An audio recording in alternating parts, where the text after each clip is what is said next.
My guest tonight is the host of his own late-night talk show. Even more importantly, he introduced the world to Howard Feller. Ladies and gentlemen, please welcome Jon Stewart. Jon.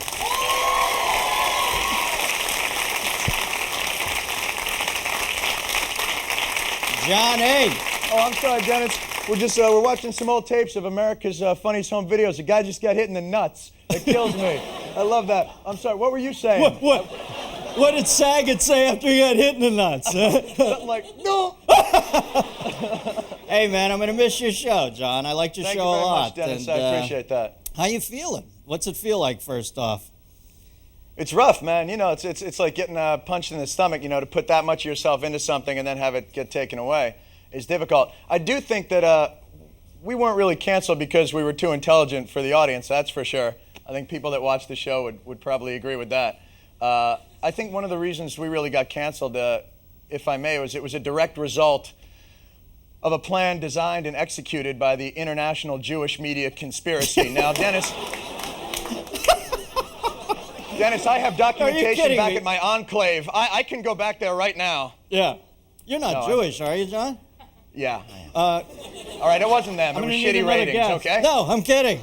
Oh, all right. Well, you don't think it... now, see, when I watched your show, yeah, the little puppet bit killed me, and I always thought, well, some people might perceive this as dumb, but I think you would always make the conscious decision to work back to dumb as opposed to, like, working beyond the, your limitations to get up to it. I thought that thing was brilliant. That's probably true. We were just trying to set up an alternative to what was already out there because, it's a difficult market. You can get squeezed.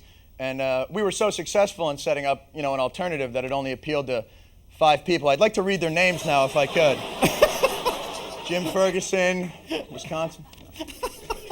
Well, we were just really trying to do stuff that appealed to us, that we thought was funny. I was blessed with really good writers and really good people around me, and we're real proud of what we accomplished, and whatever happened. So now, as a comedian, I always think that we are right out there with the people in our face, and we're able to see if it's getting any dumber out there. I have noticed over the last few years that when I go to a comedy club, and I'm not saying this, quite frankly, once you get to the point where they know your name, the people who come to see you kind of know what they're going to get. But when I would wander into the Improv one night or here, I used to think that the crowds were getting sort of abysmal in a way. I mean, if somebody was trying to... I think they're more used to it, though. See, rather than like the dumbing of America, I think it's more the numbing of it. I think you see so much on television and you see so much comedy or you see so many programs that you no longer watch it and get stimulated by it, like you used to. There's so many channels. Right. It's more like the way, we're watching sort of this never-ending auto race, and we just sit there and it's sort of distracting and it's sort of pleasant, but you're really just waiting for a car to fly out of control and crash into the grandstand, so something interesting, something compelling. It's like when you watch TV, you'll be entertained by the sitcoms and the things that are on, but when some famous guy drives a white Bronco across the highway, wow, that's really compelling. That's TV. And the next guy's going to have to go past that. The next celebrity that kills is going to have to eat his wife and take off in a helicopter. It's got to go further than that. I think. And I'm the guy to do it. I remember break. Cannibalism. I remember watching OJ that night drive up the highway and thought, LA is the only city in the world weird enough where they might actually have to break into this coverage and cut away to something truly fucking bizarre, like Queen of England is blowing Barney the dinosaur in Westwood. All right, we got a call for you, line 6. We got Eugene from Andalusia, Alabama. We're very big there. Huh? Go ahead, Eugene. Hey, Dennis. How you doing? Okay, what's happening in Andalusia tonight, man? Well, think about it. It's Alabama, for Christ's sake. How you guys doing after Hee-Haw got canceled? You all right? What, Jon? What'd you say? Okay, Hee-Haw just got canceled. Are they okay down there? Hey, well, what can I say, man? That was entertainment. Dennis, here's my question for you, my friend. It seems like to me that it's not in America's best interest, it's not in the American government's best interest to have an educated, intelligent population because a stupid population is much more malleable and controllable. What do you think about that? I think you're dangerously close to that freaky militia thing, and I'm seeing you now, man, through the monitor, and the camouflage does not look good. Okay, I don't believe in plots like that. Jon, do you think the government's organized to get shit together like that? Or I don't know. The microchip in my head's a little rusty, so I'm not getting the messages right now that I used to. I don't think the American people are as susceptible to the messages of TV and film and music as the government would want you to believe. I think we're a stronger lot than we let on, and I don't think that the lyrics in songs are direct commands from God to action. You know, I mean, Julie Andrews sang "Climb Every Mountain." I don't go hiking every weekend. It's a fucking song, you know. Now, how can you can't? Why? What? Now you tell me, this guy was doing this an hour a night for the last 8 months. How is this off the air? This startles me. It's the same thing I had with Ben Stiller. I used to watch that show every week. I think this is the funniest thing on television. It was 95th, 96th every week. I'm disappointed. We got another phone call. Line 7, Tori from Dumont, New Jersey. Tori, question for John? Yeah, it's pretty much a question for both of you. I would like to consider myself a pretty intelligent person. I read a lot. And you are. What do you mean? Well, you dialed in, for God's sakes. You got in. Yeah.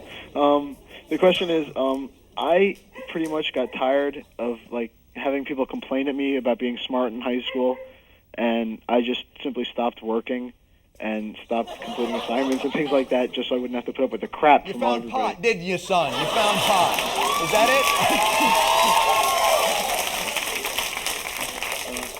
it? Not in a while. You smoked all of it in the state. So you really are you've gone into the sort of the dumb closet, man, is what you're saying? No, I've been clean for 7 months, a little over. You're not proving yourself to be as smart as you think you are. Sorry. So you say that you're kind of afraid to act smart because you feel it works against you. Is that the gist of this? It's just I do a lot of work, and I'd be ahead of most of my classes, and I'd get a lot of crap from people from pulling A's, and so I pretty much just stopped, and I wasted a lot of time. Well, I think you made a super choice, and don't ever call me collect again. Okay, line 1, we've got Mike from Ridley Park, Pennsylvania. Mike, go ahead. What's your question? Hi, Dennis. Hi, John. Hello. You know, I really know what that previous caller was talking about because I'm always having to hide my intelligence and dumb down my vocabulary. I mean, it seems that if you use a polysyllabic word around some people, they look at you with this slack-jawed intensity of what kind of John. word? John, What what's did you Polysyllabic. Pollyanna. No, I think that's Come on, John. polysyllabic unsaturated fats or something. The thing is this, look, the display of intelligence is not as exciting as, the debate team was never drawing the kind of crowds that the football team was. Debate is never as exciting as a good game of football, with the exception of the 1990 Kirk Cameron classic, Listen to Me, which was a debate movie, and a terrific one at that. The But debate it's just not team, that interesting. you would often find a debate team going back and forth on why they weren't getting laid, as a matter of fact. Exactly. I don't want to see Stephen Hawkins host a variety hour. I want to be entertained. All right, line 2, Michelle from Woodridge, Illinois. Go ahead, Mitch.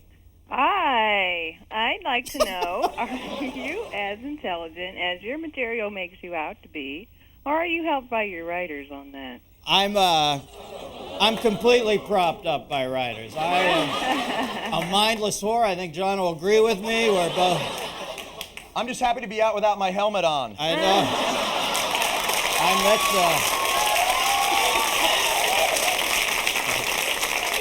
All right, Johnny, what are you going to do now, man? I told you once, if you ever did get whapped, I remember talking to you, and I said, I cannot tell you how better life is on the other side of this thing, man. You carved out a niche for yourself. I'm telling you, over the last year, America's grown on you. I think you got that whole fourth thing happening. The young people like you. The old people want to parent you. I think women want to lay you, and I think guys want to hang with you. So I see no problem with the career here, man. I think you really acquitted yourself admirably. What do you want to do?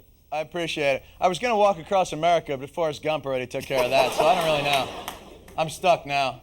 Well, but I've learned some things. You know, it's been a wonderful experience, and I've thoroughly enjoyed it. And if I've learned one thing, it's that it's really hard to sneak out a desktop computer past even the most incompetent of security guards. So I'll do what I can, and I appreciate you having me on. I Listen, really I want to talk show. to you this week. Let's go out in the fall and do some dates together. Want to go do some stand-up? I'm certainly available. Let's go on the road and hang. Good to see you, John. That'd John be great. Stewart, Thanks, folks. Dennis. Take care.